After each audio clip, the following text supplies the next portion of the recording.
I'm Linda. I'm going to be showing you today how to harvest dill seed.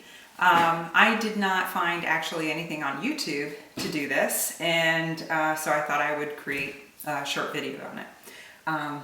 It's pretty much like harvesting any other herb or seed. I am kind of coming at the end of this, kind of doing this backwards, but in the summer I grew my first dill plant, and it said it would get about I think 1 to 2 feet tall, and mine got like 4 feet tall. I only planted one plant and it was huge and shot up flowers and big flowers, and then the feathery fine leaves that it has, you can clip those anytime and use them as dill weed. The fragrance of the plant is amazing. The taste is amazing. That's what's wonderful about growing and raising your own homegrown food. So at the end of the season, the flowers, I heard you can collect the seeds. So I didn't know what stage. I had no idea, and had not really even used dill seed before, but the flowers were beautiful, and I didn't know when to collect the seeds because they kept turning sort of different stages. And then one day I went out and it was totally dead, and the seeds looked like caraway seeds, and I was said, well, I guess that's the time, and that was the correct time. I actually didn't know the difference between dill and caraway seeds, and they're pretty much from the same family. The dill seeds are flatter, and I think they can be used the same. I think the caraway seeds are a little bit stronger, maybe a little bit more of a licorice taste to it. But anyways, I like to make homemade bread, so these work amazing in that, soups, recipes, anything. Anyways, again, I'm going backwards here. My plant's dead, gone. I've had this sitting on my counter for months. It's fall, and now I'm finally getting a chance to do this video. So bear with me. I'm still an amateur at this. I bought wetting tool. I'm going to use that in a different video to keep squash borer bug out of my cucumber plants here. I'm in Georgia, so there's a lot of new things to learn in Georgia growing things. I'm from New Jersey, and it's hard not to grow things in New Jersey. Down here, it takes a little more special love and care. Anyways, wetting veil is tool. You can buy it very cheaply at any of the craft or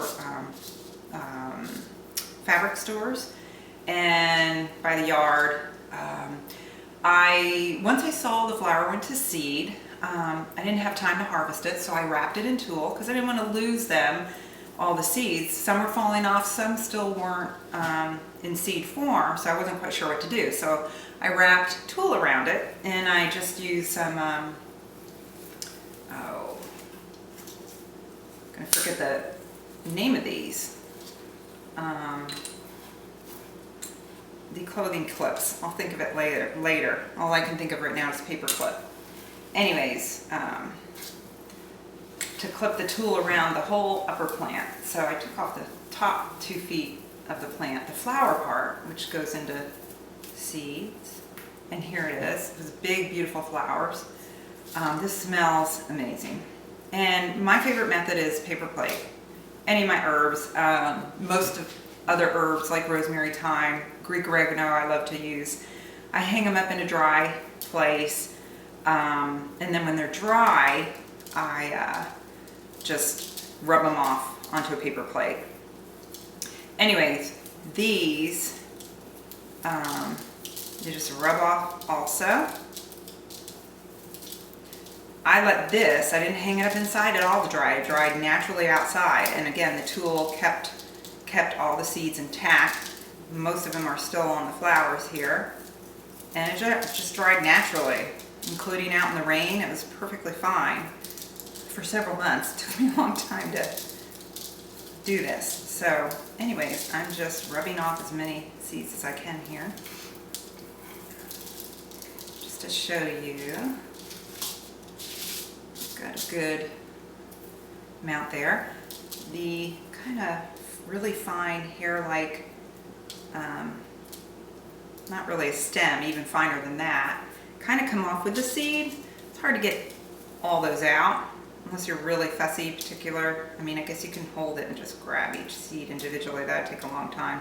So I'm taking most of the stems out, and pretty much there you have it, a nice batch of seeds. I'll do the rest later, so just to get through the video, just fold this. You don't even need a funnel. I have a little mason type jar, and that's it. They're in there. I like to store mine in these with the little rubber band. Keeps the moisture out, keeps them nice and dry. And I use a little bit of cardstock, and I write my own label, Dill Seed, on there. I'm not sure if that's going to be in focus, out of focus, but that's it. That's all there is to it. So mainly, there's several ways that you can use a dill plant, and you can use it as it's growing, the fine feather-like leaves. You can cut that and use it, any recipe for dill. Or if you want to wait and let it go to seed, the flowers are beautiful. They last quite a long time actually too, so you can't go wrong there. So if you don't get a chance to use it when it's in the feathery fine stage, then you can wait for the seed stage, and that can sit out there for months also. So I hope you enjoyed my first garden video, and hopefully I'll have more, and maybe I'll get a channel, or I'm not sure what the process is. So eventually, hopefully I'll have a link that you can use to go to more of my videos. Thank you again. Bye.